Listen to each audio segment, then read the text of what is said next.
আসসালামু আলাইকুম গাইস, সবাইকে শুভ দুপুর। আজকে একটা স্পেশালি রান্না করতেছি।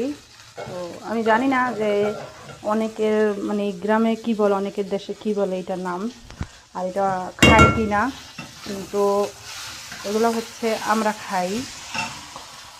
সেটা হচ্ছে কি জানেন, এই যে রুই মাছের মাথা দিয়া হচ্ছে মুগের ডাল। এই যে হচ্ছে মুগের ডাল, এই মুগের ডালটা হচ্ছে আমি ভাইজা পানিটা ভিজিয়ে রাখছি।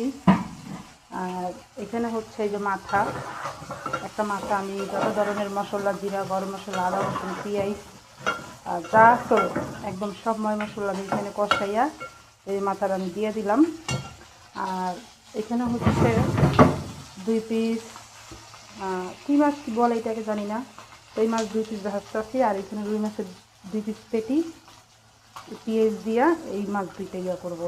আর এখানে এটা হচ্ছে মুগের ডাল দিয়া এই রুই মাছের মাথা। তো ঢাকার মানুষেরা এগুলোর বলে হচ্ছে মুড়িঘণ্টা। মুগের ডাল দিয়া রুই মাছের মাথা দিয়া রান্না করে, সেটাকে বলা হয় মুড়িঘণ্টা। বাট আপনাদের ওইখানে কে কী নামে বলেন অবশ্যই কমেন্টে বলে দেবেন। আর ভিডিওটা ভালো লাগলে সবাই একটু শেয়ার করে দিবেন।